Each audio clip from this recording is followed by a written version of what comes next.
57. This is round 57, and it's Champions Friday in a few moments.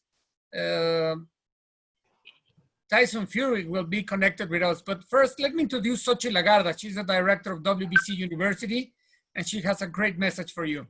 𝗧𝗔, welcome. Hi, Victor. Thank you. Hi, Mauricio. Hi, Pepe. It's nice to have you here. We miss you very much in these panels. Well, today is Friday, like you say, Victor, and we are going to close the week with a very interesting concept. Today, we are going to talk about self-efficacy in a sport in the context of the new reality. Self-efficacy refers to people's judgments about their abilities to achieve certain level of performance.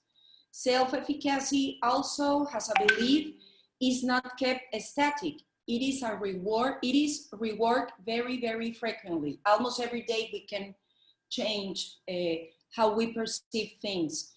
To help develop self-efficacy in sport, it is necessary to work on verbal persuasion, and that comes when we open to receive indications or suggestions from other actors, and they can be your coach, your psychologist, or even a teammate. Also can be developed by various experience. That happens when the athlete imitates a role model that he identifies as successful. Through the psychology state, it is when the athlete confirms the positive sensation that he has experienced before. That takes him to believe in himself. Previous experience is when the athlete has the ability to recap his or her execution. And also, auto-efficacy can happen with the personal sense, and that is when the athlete develops his own interpretation of success. Athletes need to set their own goals according to their level of preparation. They must be self-convinced about priorities, not necessary. They have to be associated with success. And to conclude, in the new reality, you, me, and the athletes must support ourselves in the return to action. Everything must be gradually. We cannot do it everything in one step. The concept of self-efficacy, it can guarantee us to be effective in the transition, not only in a sport, but in everyday life. With this, I conclude the capsule. I desire everybody a great weekend and a great panel right now. Go ahead, Victor. Thank you. Hello, champ. Can you hear us? Hello, Mauricio. Can you hear me? We can hear you perfectly, and you sound great. I'm having a problem with the camera. Like, it's not showing my face. Can you see me? No, we cannot see you. Do you know how to activate the? Are you on a computer or your phone? Oh, I've got it now. It's come up, access camera. Okay. Okay. There you are. Okay. Can you see me now? Perfectly. Looking good. Hey! Good to see you, Pepe, Mauricio. Yeah, very good to see you again. Nice to see you, darling. Hey. How are you, champ? How's everything? How's life treating you? Absolutely very well. Since I got back from Vegas, I've been training 4 times a day, 6 days a week, keeping in shape, you know. I want to defend this belt. I want it to be the first belt I ever defend. Absolutely. First, I want to congratulate you for the activity that you have performed during this difficult time for humanity. What you and your wife have done has inspired thousands of people around the world. We just saw a testimony 2 days ago from a woman who, thank you, she had been having a lot of problems with alcohol. And through your exercises, she's been away and she's been 30 days clean. What can you tell us about what you do every day? Every day, me and my wife, we do a live workout on Instagram for all the people who are stuck at home and maybe can't go outside. And it's a positive movement, you know. We've been doing it now Hello? Yeah. We lost it. Now you're back. Ah, there we are. WBC. Yes, so we do this movement, and it's a workout for people at home who can't go out and can't do much, and it gives them something to get up for in the morning, and it also helps me, and it helps others as well. So it's absolutely, it's fantastic for us. Me and my wife really love it. It's brought us closer as a couple, and it's also helped a lot of people around the world. How has your wife influenced Tyson Fury, the man, the person, Tyson Fury? You know, my wife has been a rock for me over the years. It's no secret when I had all my problems, mental health, alcoholism. She was there for me, stood by me. She was a rock for me throughout. And she's always been there. We've been together from being kids, 15 years old and 16 years old. And we're still together all this time later. 32 this year, and she's 31. So it's been you get less for murder, that's for sure. So she's your sweetheart from school, from the young age. Yes. Look at that. Can you see the pictures that we're showing? Yes, I can see the picture. That was when we were only young, about 18 years old there. Wow. We presented the Heroes for Humanity Awards to both of you for this work, and I'm just so very proud of what you represent, what your wife and you represent as a couple, what you represent as a WBC heavyweight champion of the world, and we could not have a better representative, and I'm very, very proud of you.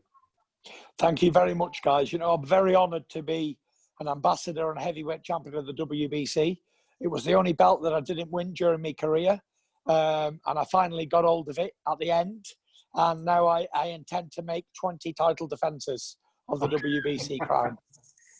Yeah, you got to break all the records from Ali, Larry Holmes, even Joe Louis, the all-time record of defenses.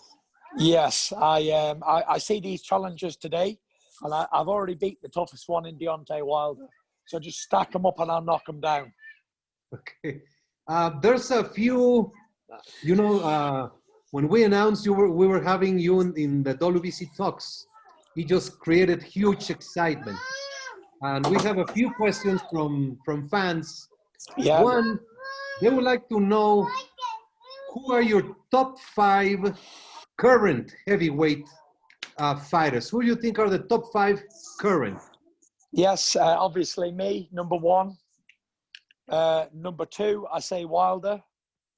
Number 3, I say Joshua.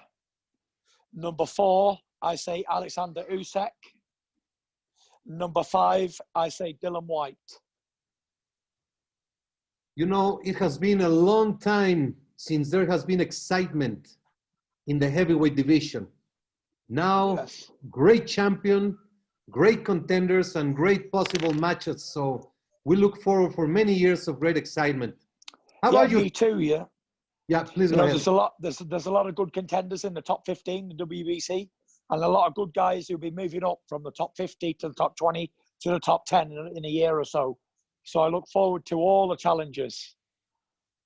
How about your top 5 all-time heavyweights? This is a good one. This is probably a strange one because there's a few guys in here that other people probably wouldn't put in the list. But my all-time 5, not including myself, is in no specific order. I'd say Muhammad Ali. I'd say Larry Holmes. I'd say Lennox Lewis.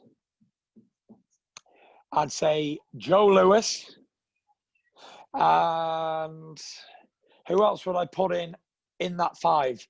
I'd probably put Rocky Marciano in there as well, because he was unbeaten 49-0. Well, I was talking a few days ago about Marciano. You know, the difference in weight of today's heavyweights and the pre-WBC era. Marciano was like 190, 195 pounds, 185 pounds. And Yeah. he could punch. What a I mean, he could be a champion in today's boxing.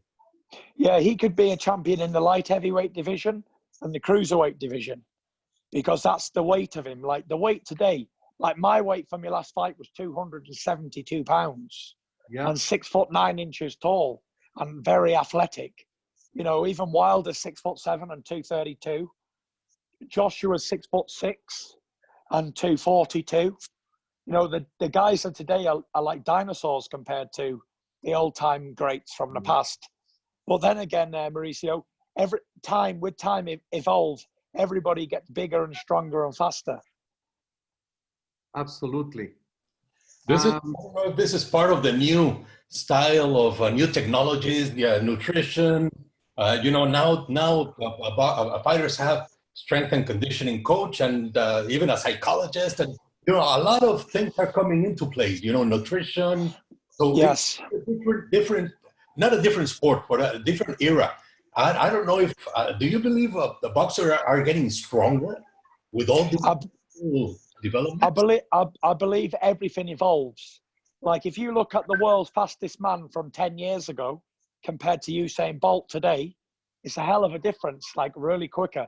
If you look at the world's fastest car from 20 years ago and look at the world's fastest car today, everything's got bigger and faster. If you look at a big truck from 20 years ago and one from today, they're all bigger and faster. But like you said there, Pepe, you touched on something really good. You said nutritionist, strength and conditionist, psychologist, some of these guys are having. But back in the day, 30, 50, 100 years ago, they never even had this sort of stuff. Some of them didn't even eat food. There's a famous fighter called a Cinderella Man, Jimmy Braddock. He didn't eat for 3 days before he fought Max Baer for the World Heavyweight Championship. So, you know, we're very privileged to live in this era and to be able to have all the nutritionist, the strength and conditioning work, not have to go to a full-time labouring job, and be a full-time professionals and take it very, very serious and very professional. The guys back in the day, I often heard stories of fighters having brandies in between rounds and stuff. Absolutely. Yeah. We have quite stories about some fighters after making the weight. You know, the weight in those days was the day of the fight. They would make the weight and they would go and have brandy and rum to get warm up for the fight. I'll tell you guys something, that you probably don't know. When I was boxing Deontay Wilder in Los Angeles in 2018, it was the night before the fight. I had this urge to go downstairs and have a beer. So I thought, you know what? I'm fighting for the heavyweight championship of the world. My body's telling me I want a beer. I'm going to go downstairs and have one. So I calls up my buddy who organises things for me, Tim. And I says, Tim, meet me downstairs in 5 minutes at the bar. He said, what? I said, meet me downstairs in 5 minutes. So I go downstairs and I get 2 beers, one for me, one for my buddy, Tim. And he says, what are you doing? You're fighting for the heavyweight championship of the world in the morning, tomorrow night. And I was like, listen, the old-time greats, they used to have brandies and they used to get absolutely sackless drunk before championship fights. So I thought, if I can't have a beer, I'll be right. So I ended up having a beer and I felt good, went to bed, got an early night, and I felt great the next day and I put up a good fight. That's a good one. That's a good story. Were there people in the bar? Yeah, there were people in the bar and they were like, hey, champ, what's happening? Can I buy you a drink? And I was like, no, thank you. I'm fighting in the morning for the championship of the world. Tomorrow evening, sorry. You didn't arm wrestle any of them? Yeah. That's a classic. Yeah, there was a lot of people in the bar, so you can imagine how hectic it was. And for them all to see me walking down, having a beer at the bar, it was like, wow, this guy's crazy. You're unique. You're a character. Yes. And, tell us about your life in general, before boxing, the gypsy thing, the gypsy lifestyle, your grandparents, your parents. What can you... Yes. Oh, well, what I am is the Gypsy King. The Gypsy lifestyle and race goes back to the 1st century. Goes back 1,000 years. And they travel throughout the world. There's gypsies in every single country in the world. That's why I have a very, very, very big following, whichever country I go to.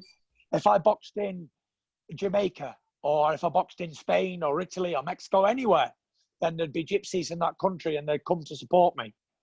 That's my granny and grandfather right there. There are nomadic people. The gypsies, there are nomadic people. They like to travel around. They used to travel around in horse-drawn carts and wagons, like you used to see on the old cowboy and Indian pictures, films, sort of similar to like that. And yeah, the lifestyle is, though, it's always been about fighting. We've always been oppressed people. We suffered racism, even today. Even as a heavyweight champion of the world, I suffer with racism on a daily basis. And people would look at me and say, well, you're a white guy. How can you suffer racism? Well, the racism towards gypsies it seems to be the only acceptable form of racism throughout the world. And nobody does anything. So yeah, we keep ourselves to ourselves. We're hardworking people, God-fearing people, but we love to fight. You know, I suppose we're similar to Mexican people. God-fearing, honorable, love to fight. And we've been fighting all our lives. Even from a little boy, I was brought up around boxing, fighting. My dad was a fighter, uncles, grandparents, everybody boxed or fought. So it's bred in us, it's automatically, all the boys, the males throughout the community and all that, they all can box. And a lot of them have won national championships in many different countries, even in America, in England, everywhere. So we grow up around boxing. You know, in England, the national sport is soccer. But with the gypsies, we grow up fighting. If you go to like the national championships for all the ages, in every category, say there's 11 or 12 different weight categories, then 9 or 10 of them will be travelers in the final. Wow. So, but what happens with them, usually 80% of the time, they get to 16 years old, 17, to when they get a bit older, and then they get married. They get married young, and they have to provide for their wife, and then they have children young. And before they know it, they're 20 years old and they've got 3 kids. And the way you describe the similarity with the Mexican people, Mexicans, through the Aztecs, the Mayans, the way the culture came about, they were fighters, they were warriors. Yes. And I could see something special shining in your eyes when you got the Mayan belt. Yes, I absolutely loved it. I got that Mayan belt, and I'm going to show you, because I have many, many, many belts. But at the top of my list, at the top of my display cabinet, how do I turn this camera around? Zooming out. There we go. At the top, there's all the other belts. There's the Ring Magazine belt. And there's my Mayan belt right at the top. Look, if you look, there's all the other belts in the cabinet, every single belt in boxing. But there's my green Mayan belt. Right at the top where she belongs. I love it. I love it. So yes, it's very special to me. And when I heard that I was going to be fighting for the WBC Mayan belt, I thought it was a great honor, because I became the first non-Mexican person to fight for this prestigious belt. And I've even got the nickname 𝗪𝗓𝗖 𝗧𝗔𝗟𝗞𝗦. Yes. And I've got it on my phone. And on my phone, it's my phone name. But I have a Mexican coach, Jorge Capitella, in Las Vegas as well. And I have quite a few Mexican friends in Las Vegas, in and around Vegas. Yes. That, but the thing about fighting is also why you fight. You know, a lot of people just fight for money, just for fame. You fight also with a mission, with a purpose, not specifically in material. You have like a more of also a spiritual vision in Yes. the world. Yes, Pepe. You know, as a heavyweight champion of the world, I've become a two-time heavyweight champion, lineal champion. I've won every belt. I've made quite a bit of money out of boxing. But, you know, some fighters, they get a few dollars and they just go crazy. They buy all shiny things and whatever. And by the time they look around, they've spent all the money and they're back to where they started. But for me, the assets, the material assets, is not what it's about for me. I live in a normal house. I drive a normal car. Me and my wife and kids, we do normal life. And that's how I like to keep it grounded. Why I box now? In the beginning, it was about being heavyweight champion of the world. And nothing was ever going to stop me from becoming the heavyweight champion of the world. And then I beat Klitschko and won all the belts, become the unified champion. But when I made the return in 2018, it was going to be about something different for me. It was going to be about helping people who were suffering with mental health problems. It was going to be about showing the world that anything is possible. Because I came back from just over 400 pounds to get back to fighting fit again within about 8 months' time, and I was in the ring again fighting. And I was so down, I was suicidal, I was depressed on a daily basis. I didn't want to live anymore. I suffered with bipolar and anxiety, depression. And I wanted to show more than anything that anything is possible, because people told me it was impossible to come back. They told me that I'd never box again. They told me I was too fat, I'd gone too far. And I wanted to prove to the world that with the right mindset and dedication, anything's possible. Even if you're reaching for the stars, you will get there eventually. You might need a rocket ship to get to the stars, but eventually, if you aim high enough, you're going to hit one. And that's what I'm doing in this time, you know. I box and I fight for people, not just for money and fame and glory, because it's all quite pointless, because this is a short life. And it's about, for me, it's about leaving a mark and a legacy and helping people around me today. And being a good person and inspiring and helping others around the world who are suffering, who are oppressed, who are down, who do need a helping hand. And maybe when I keep talking about it all the time and doing interviews and videos about mental health and stuff like that, then maybe just one person might see it and think, you know what, I'm going to change my life today because I saw that guy do it. And I know it's possible. And that's what I aim for. I aim to help others who are down and who don't think there's a way back. And, you know, I'm like a shining light to people around the world who are suffering with mental health problems, because there's always a way out and there's always a way back to where you want to go. You just got to find the right path to the promised land. Mm-hmm. Yeah. You know, indirectly, without knowing it, you have saved Jorge Capetillo, for example. His gym was in the verge of having extreme problems, and you go in and do an exhibition and you do an event to save his gym. And now he's in your corner. Now he's in the corner of the heavyweight champion of the world. So you are always looking on ways to do, to touch people and change their lives directly and indirectly. You must feel very, very profoundly proud of yourself. You know what? I love to help other people. I'm a God-fearing man. And I like to do good things to others. I'd rather do good things to people than do bad things to them. You know, there's a lot of badness goes on in this world, and I don't need to add to it. You know, we've all had our problems, and God knows I've had many problems myself, and I probably will continue to have problems. But the thing is, it's about doing good things and trying to help other people as best as we can. You know, and even in these big fights, big world championship fights, I'm helping people because they're getting entertained in these big fights. They're tuning in to watch them, people from all hours in the morning. When I box in Las Vegas, it's 5 a.m. in the morning here in the UK, and everyone stays up to watch and around the world. So, you know, I just hope that I can be good for the sport. I hope I can breathe life back into it, as I've done over the last few years, and give it a real buzz again, the heavyweight division. Because when Klitschko's had the belts, no disrespect to the guys, they were great champions, but there wasn't a real buzz around the heavyweight division. It was classed as boring, and it was classed as, like, the heavyweight championship of the world needs to be in the West. That's for sure. It needs to be in, like, North America or the UK or somewhere like that. When it's in Europe, people, like the American people, the Mexican people, the British, the Irish, they don't sort of, it doesn't mean as much to them. It also almost devalues the heavyweight championship of the world. And now that it was in America with Deontay Wilder, he's back in the UK with me, and you got Anthony Joshua.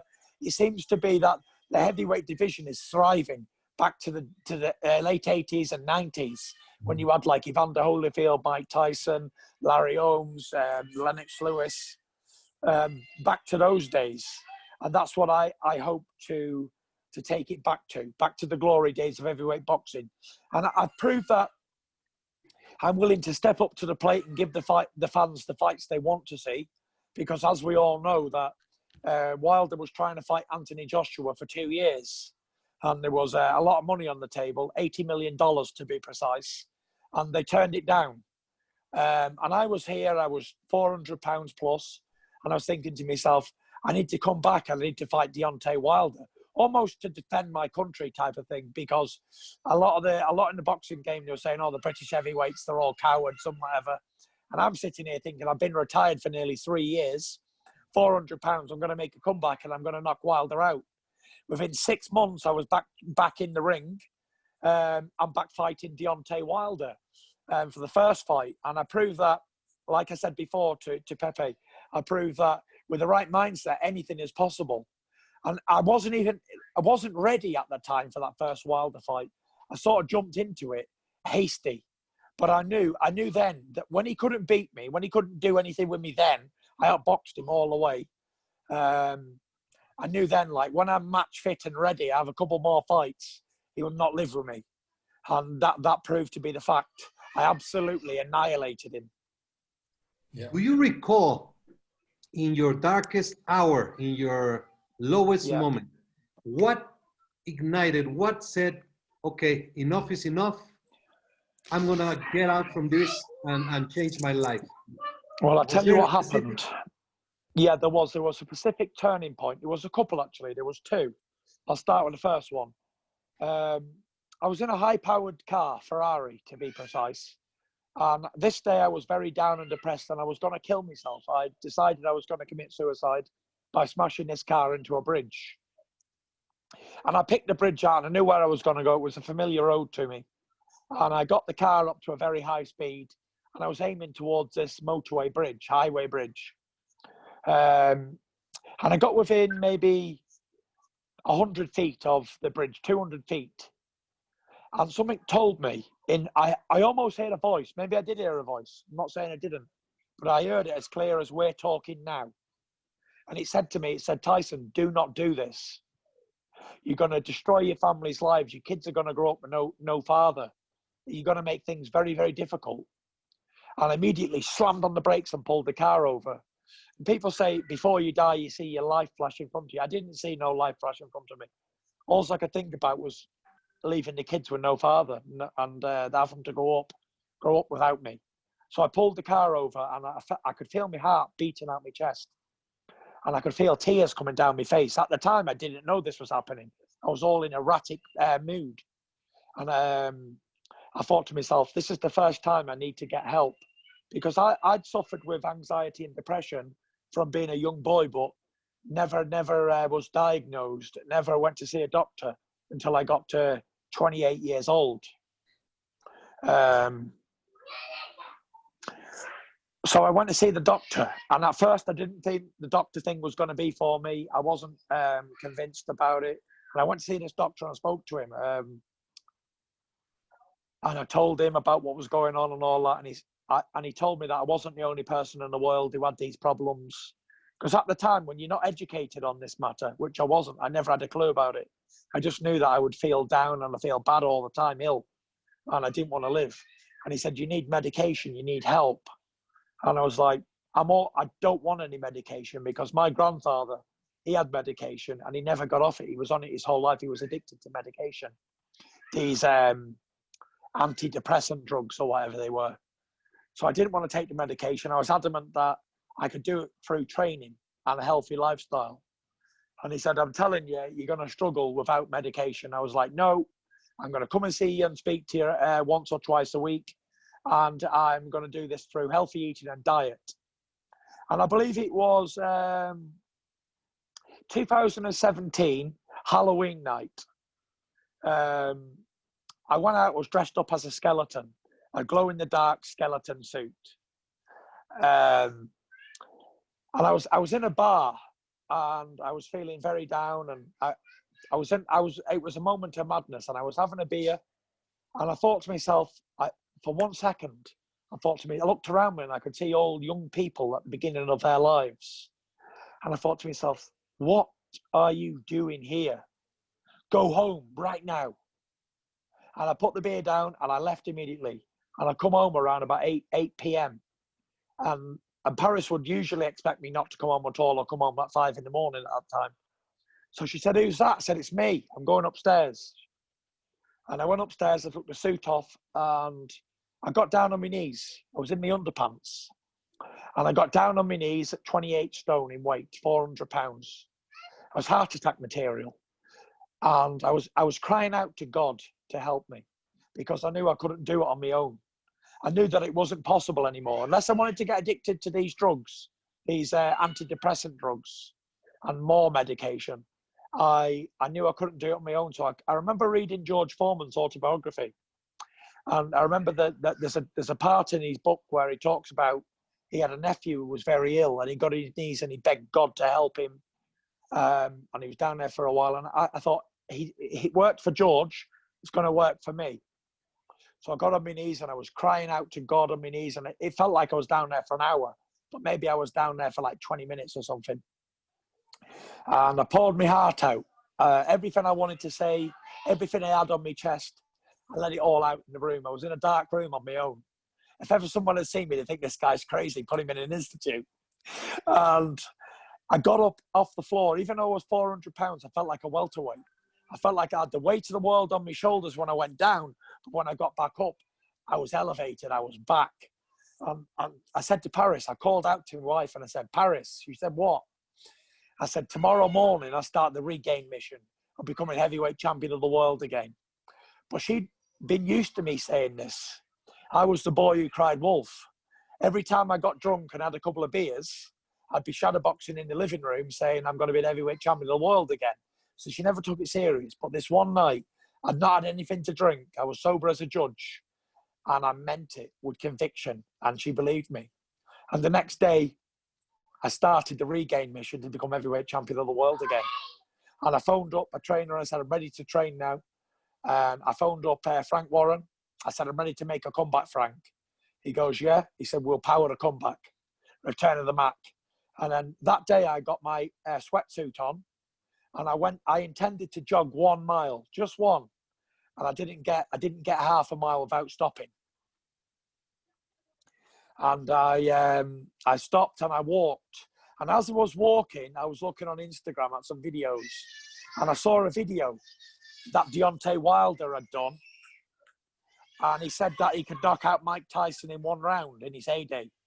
And I thought, this is disrespectful because Mike Tyson's 50-odd years old. And Deontay Wilder's a young champion in his era. And I thought, you know what? For that one comment, I'm going to come back and I'm going to knock you out. And he also said some stuff about me as well. He said, oh, he's fat and he'll never make a comeback. He's too far gone. So I owe Deontay Wilder for actually bringing me back and giving me more inspiration to return, as well as God. And I never stopped. And from this day to that day, I've never stopped training. I've trained every single day since the 1st of November, 2017. 1st of November, after Halloween, of course. Yes. Do you believe in omens and premonitions and things like that? It depends what you mean and what type of omens and premonitions. Let me tell you why. Go on. Before the fight, in a press conference, I don't know if you remember that you were in the middle of the stage, yeah, yelling, and everybody was around, and blah blah blah blah blah. All of a sudden, a pigeon came flying very close through. Yes, and then it went to the stands over there on your side. So for me, taking skills, taking favoritisms, taking everything out of the question, the dove went to your side. For me, that was an omen. That was a premonition that you were going to win the fight. You know, in my crazy world, that's how it worked. That's how I said, okay, that's it. He's going to win. You know, the world works in mysterious ways, and I wouldn't say that I don't believe in things like that, because I do. You know, us gypsies, we believe in stuff like that. We believe that animals can bring warning signs and stuff, especially birds. Yeah. It's quite fitting that you say the dove, because like we believe that birds carry messages of warning. For sure. And I've had a few birds tell me a few different things. It sounds crazy, but we believe that if a bird flies in a building where you are, then it's a sign of either something bad's going to happen or something good's going to happen to the individual it happens to. And like you say, it flew right past me. I literally moved out of the way of it. Got that close to me. And since then, for a long time, you know, wild birds have been flying right next to me and sitting down on the floor. I kid you not. I kid you not. Like, I've even got a picture that I'll send to your phone number in a minute. And I'm going to show you. I was sat on my balcony outside, and a little tiny bird, a wild bird, it flew within 3 feet away from me. And they never come that close. Mm-hmm. And I'm having big birds, crows and pigeons and everything fly right near me. So maybe there's something in it. I do not know. It's just a blessing. You know, you know, you can't break your head trying to figure out what the meaning is. Just enjoy something special happening in that moment. You know, I mean, for many people, it would have a message, but this for me, it didn't before the fight. So it was very, very, I don't know, very strange. My brothers don't understand the way I think and things I see, and I'm always looking at clouds and animals and things like that. So. Very interesting. Very interesting. Where does the name Tyson comes? Well, the name Tyson comes from the great fighter Mike Tyson. When I was born in 1988, August 1988, Mike Tyson had just won a big fight and he was in his heyday. And my dad said, I'm going to call him Tyson, because I came into the world 8-week premature, and I died 3 times as a newborn baby. And I was very small. I only weighed at 1 pound in weight. And the doctor said that I wouldn't live. I wouldn't make it. And my dad said he's going to make it, and he's going to grow up to be nearly 7 feet tall and 20 stones, which is about 300 pounds. And he said, I'm going to call him Mike Tyson. I'm going to call him Tyson after the great heavyweight, because my dad's all-time hero is Mike Tyson. And he said, I'm going to call him after the greatest heavyweight that's ever lived, Tyson. And he's going to grow, and he's going to be strong, and he's going to be the heavyweight champion of the world. That's exactly what he said. And wow. I grew up to be strong and big and become the heavyweight champion of the world. After being named after Mike, I actually got to meet him and become good friends with Mike Tyson over the years. What did you say about Mike? He's a wonderful man. Mike Tyson is a dear friend, and he is an inspiration to many. Now you seem to be getting along very well. You had him in your podcast, so yes.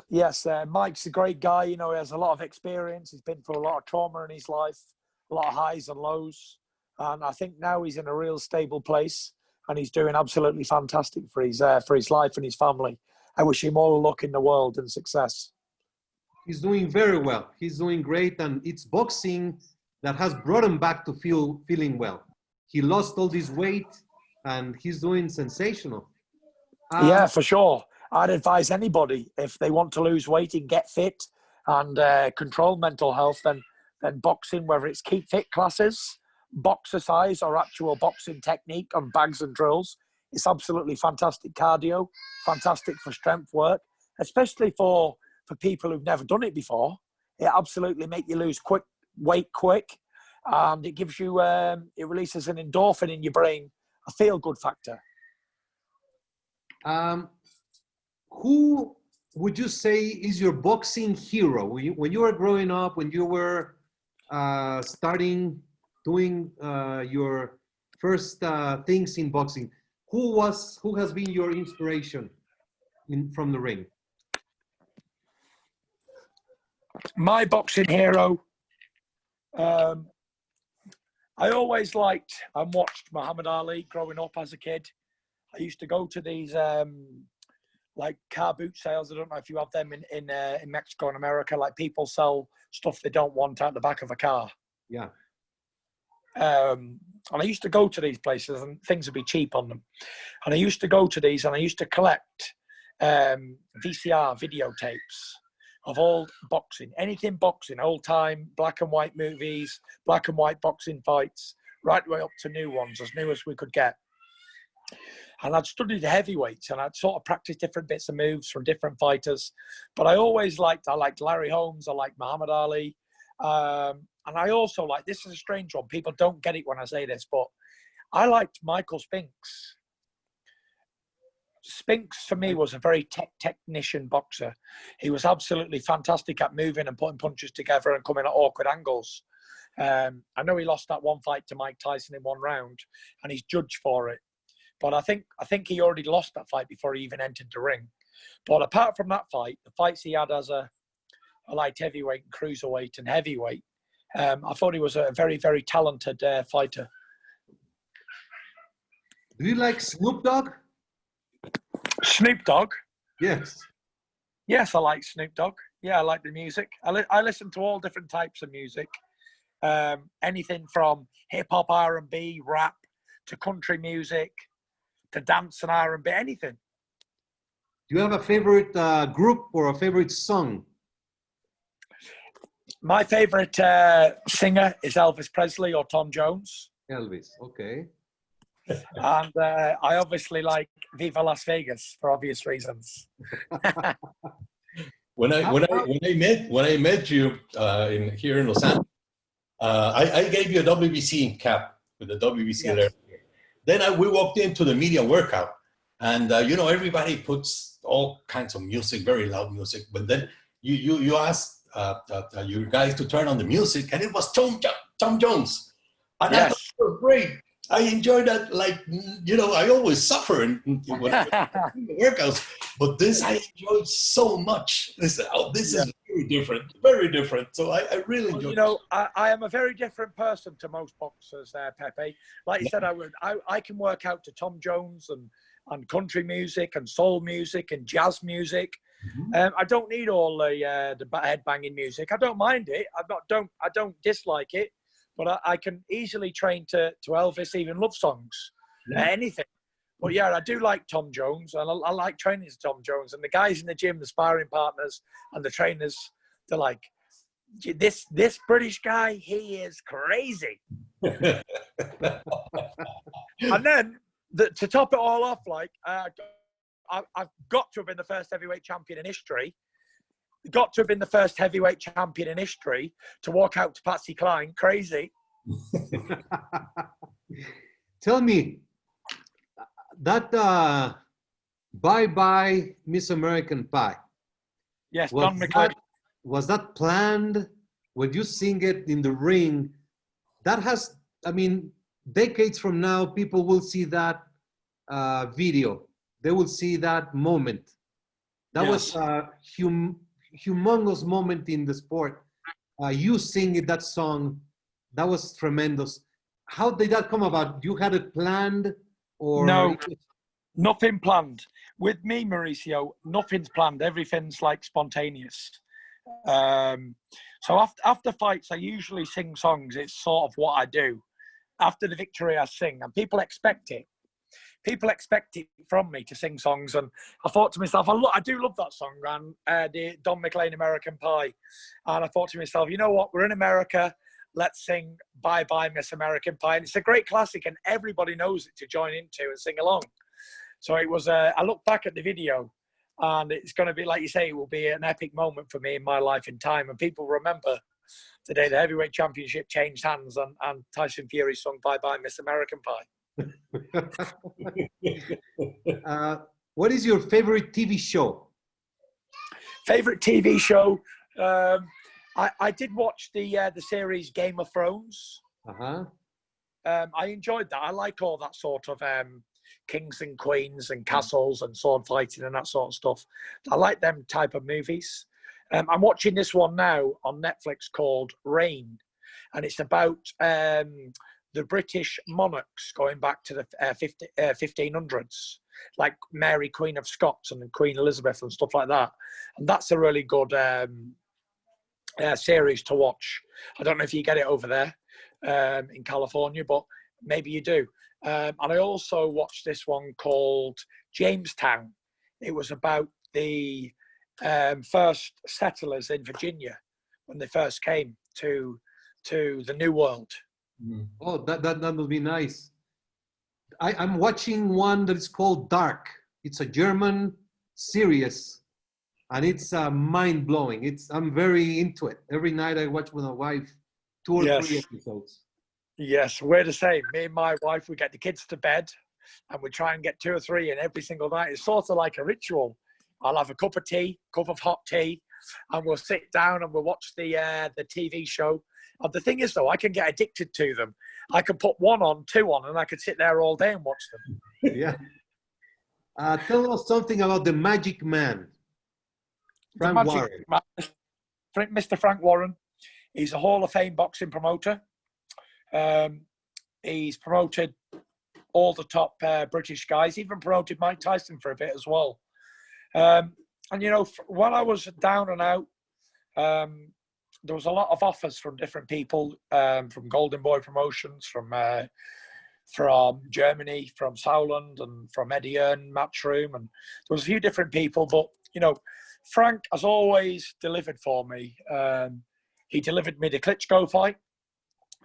He made me mandatory for that fight when I boxed Derek Chisora for the mandatory position. And he got me a couple more fights. So I always thought I'm better with Frank Warren, who I've dealt with and worked with in the past. So we had a good relationship. And Frank's delivered time and time again. And he brought, this time on the comeback, he brought a new player to boxing, especially British boxing. And the name is BT Sports.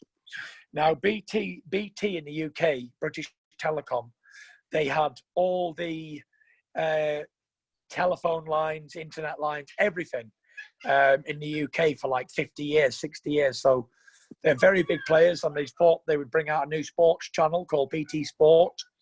And Frank Warren introduced me to the head guy at BT Sport, and we sat down and I told him what I was going to do.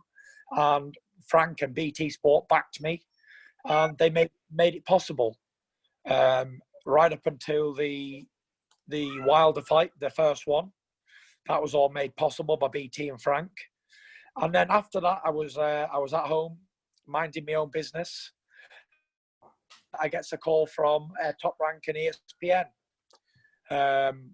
We spoke to Frank, and we all agreed it would be a good move for me to move my fight base to America and be exclusive to fighting in America now. And I came to America I boxed there before against Steve Cunningham in New York at Madison Square Garden in 2013.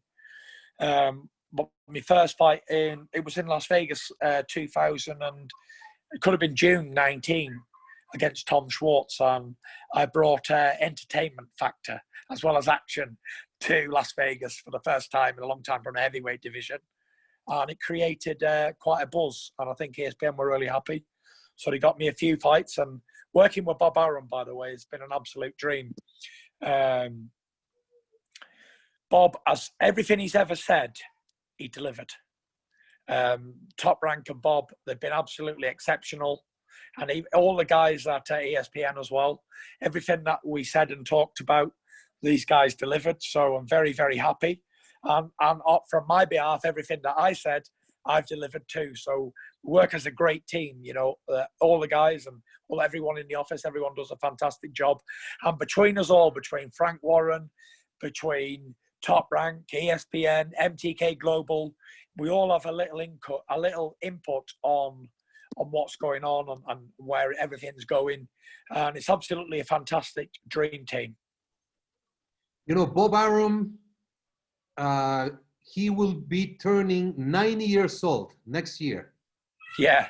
And we're gonna dedicate 2021 as a year of boxing. We're gonna do many celebrations. And to see Bob Arum so active, so passionate, so clear-minded, you must have great stories about Bob Arum. Yes, Bob flew over to me, and I didn't know how old Bob was until he told me. He said, I'm 88 years old. That was in 2019. And he says, I fly all over the world, and he's got so much energy. You know, I've never, ever seen a work ethic like Bob Arum. Absolutely fantastic person to be around, so positive.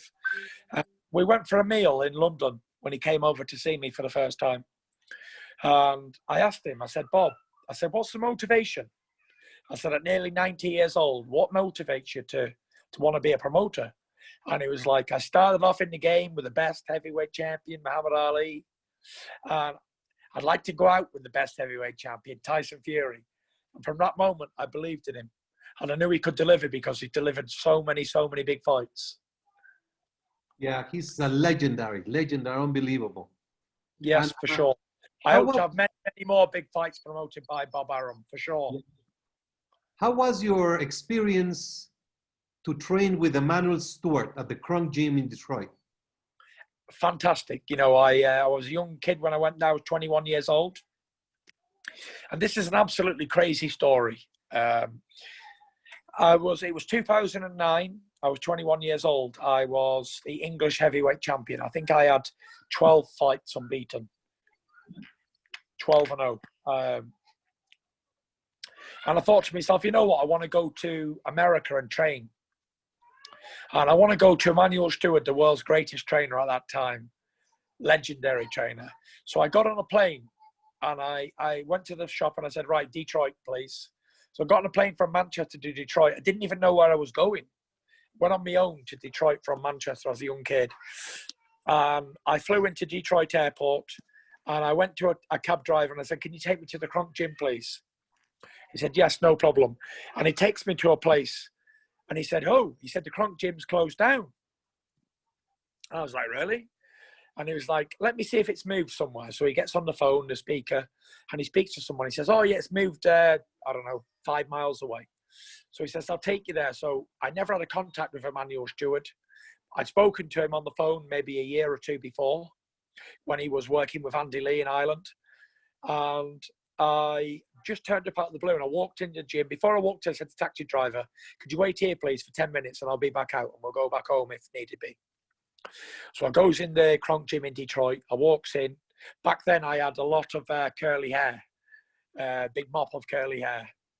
And I was very, very handsome back then. Not like the beast from the East that you see today. So I walks in the gym and I says, is Emanuel Stewart here, please? And they goes, Sugar Hill said to me, who are you? And I said, I'm the next heavyweight champion of the world, Tyson Fury. I said, Emanuel's probably expecting me. And he gets on the phone to Emanuel and he goes, Manny, he said, there's a crazy looking white dude here saying he's going to be the heavyweight champion of the world. Emanuel said, what's his name? And he said, Tyson Fury. He said, send him down to me. He was in a restaurant a few miles away with HBO having a meal. And I goes into the restaurant. He makes me feel very welcome. He didn't know I was coming. It was just out of the blue randomly. And he takes me back to his home and he invites me into his home. And he says, I want you to stay with me for a few weeks and we work together. And although I just met him for the second time, briefly, I felt like I knew the guy for like 10 years already. And he invited me into his home. I slept in the next bedroom to ease. He bought me a giant bed, a 7-foot bed to sleep in. The next day we went down to the gym and he treated me like a world champion, even though I only had 12 fights. He would sit down and bandage my hands up, wrap me up for like 40 minutes at a time, teach me the basics, worked on the jab, the right hand, the left hook, the footwork, balance. We worked on basic stuff and we talked a lot as well. We talked a lot of boxing. He was quite impressed with my boxing knowledge. Excuse the kids crying. Do apologise. yeah, we talked about a lot of boxing over the years, and I asked him a lot of questions about boxing. And I was supposed to stay there for a couple of weeks. My return ticket was a couple of weeks. And he actually extended it an extra 2 weeks. And he said, I want you to stay for another 2 weeks. He said, 4 weeks. I said, I want to work on some stuff with you. He said, you're going to be my next heavyweight champion of the world. He said, I had a dream about a tall fighter with a long back that I was going to work with. And I never knew it was going to be a British guy. I was like, right. So we used to go down to the gym. We'd do some sparring with Jonathan Banks and some other guys. And I'd be in the ring and I'd be sparring around with these welterweights, 2 or 3 at a time. I'd say, get in. Let's have a move around. Let's do some work. And then he was looking at me like, this guy is crazy. And all the guys in the gym, they were like former world champions and stuff. And old guys sat down beside the ring. And they were like, they said, oh, we've never seen anything like this. This guy is crazy. This British guy is crazy. But he's got some rhythm. And it was like what you see on one of those American movies, like Coming to America or something, where all the guys from the barbershop talking and like bantering. It was absolutely amazing. It was an amazing experience for a young person to see like a proper working professional world championship gym. And I remember at that time there was Steve Forbes was in the gym, Cornelius Bundage, K9. Who else was there? Andy Lee came after a week or so. Dimitri Salita was in the gym. There was quite a few world champions and things in the gym at that time. And it was one of the best experiences I've had in a long time. Even to this day, I'll remember it forever. Emmanuel treated me like I was one of his own family. He'd often would go out like and speak to different people. He'd introduce me to people, boxing people. There was a referee at that time called Frank Garza. I met with Frank and his wife in a hotel. I met quite a lot of people that I wouldn't have never got the opportunity to meet if I had not stayed in England. And he'd take me to like restaurants, and I'd get up and start singing on the microphone as a young kid. I went to this like Motown bar in Detroit, and we'd go there and have some food, and there was singing on, and everyone would just get up like a karaoke sort of thing. And everyone would be getting up and singing songs. So I said to Emmanuel, I'm going to do it. I'm going to get up and sing a song for everybody. So I get the mic. I says, can I have a go? He said, yeah, no problem. And I get up and I sing,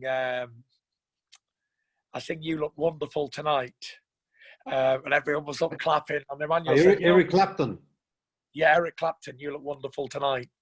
And everyone was up clapping, and then they were saying to Emmanuel, who's this new kid? Who's this new kid? And he goes, this is my next world champion. And then I went back home. I had we had our first child newborn at the time in Venezuela. And I couldn't just stay in America because I had a wife at home to feed and look after. So I had to go back to the UK to look after my family. And when I got back, I was home for about 3 weeks, and I get a phone call from Emmanuel. And he said, would you come over to Klitschko's camp? And you can work with me there. We will work in Klitschko camp. So I said, yeah, no problem. So I goes over there with my cousin, Huey. He was only a young kid, 14 years old at the time. He was boxing as well. So I took Huey over there for the experience. We went there, and we'd be working out with all the guys in the gym. I never did any sparring with Vladimir at the time because he was fighting Derek Chisora at that fight. And he was obviously a lot smaller than me, so it was too big. So me and Emmanuel would work out and we'd talk about things. He'd ask me my advice on what about Vladimir and stuff like that. And then we ended up going to, I had a fight come up on the undercard of Bernard Hopkins versus Jean Pascal in Quebec City. And I remember actually seeing the WBC diamond belt for the first time ever. Back then in what year it was. It could have been 2009. 2009 or 10, yeah. Yes. I know it was made for the fight with Hopkins and Pascal for Quebec City, Pepsi Coliseum, Quebec City. And I boxed on the undercard, and my buddy, Adam Harris, he picked up the belt. I don't know how we got it, but we had the belt in the back of his car, and we were delivering it to Yvonne Michel for the promotion. And I was looking at this belt and I was thinking, I've got to get one of these green belts someday. I've got to get one of these belts. And it was an amazing belt. And Emmanuel was in my corner for that fight. He flew in from Austria, and he flew into Quebec City on the day of the fight. And he came into the changing room. He had a Hawaiian shirt on, a pair of linen trousers. He didn't bring no gear with him at all. And he's like, "Where's my fighter? Where's my fighter?" I was like, "I'm here, Emmanuel." And he said, "Who's got the mitts? Who's got the mitts? Who's got the bandages? Who's got the wraps? Who's got the scissors?" Oh, it was absolutely hilarious. And we went out there and he was in the corner. And him being in the corner, it was also almost like a confidence booster. And the information that he gave me was so crystal clear and short to follow, easy to follow. And we, after that fight, Emmanuel wanted me to go to Detroit and train with him and follow him around, like with his commitments with HBO and Klitschko, and fly to Germany and all over the world. And at that time, I couldn't do it. I wasn't in a position to travel up and down the world with Emmanuel and be away from my wife and kids at that time. So I couldn't. I said, "Listen, I can't do this. I have to go back home. I'm fighting in the UK. I have to get fights over there, so that's where I have to base." I said, "I understand. I'm only a prospect coming up. I had 13 fights then." I said, "I know you can't put your full time into me." I said, "But hopefully in the future we'll get to work together again, and I will become heavyweight champion one day." And he said, "I'd love that." And that was the last time I saw Emmanuel Stewart after that, and he passed away, God rest his soul, maybe a year later. But it was very fitting that I ended up back with the Kronk gym, back with the nephew, Javen Sugar Hill. And everyone said, "Oh no, this is a bad idea. And we don't know how good this guy is." But I worked with Sugar Hill when I was in Austria. He would take me on the pad work and talk to me about bits of things when Emmanuel was busy with Vladimir. And also in the Kronk gym in Detroit. So I knew the training that he did was going to work for me, for long range punching and putting power into the shots with every punch. And that's why I selected Sugar Hill. And it was very fitting that I became heavyweight champion under the Kronk gym, like we always said, me and Emmanuel. That's a great tribute. There's a couple of questions. Diego Martinez, he would like to know, are you aware of Julio César Chávez? Yes, Mexican legend fighter. Yes, and he fought at the Aztec Stadium in front of 136,000 crazy fans back in 1992. Would you ever like to fight in Mexico? Would you picture yourself fighting in an Aztec Stadium in Mexico? I would love to fight in Mexico, 100 million%. El Rey Gitanos would love to box in Mexico, the biggest stadium possible. You know, has there been a big fight there since that 1992? I know Canelo fought Chavez Jr., but I don't know how many tickets were sold, and I don't know if it was in Mexico or whatever. That was in Las Vegas at the 20,000 seat, at the T-Mobile.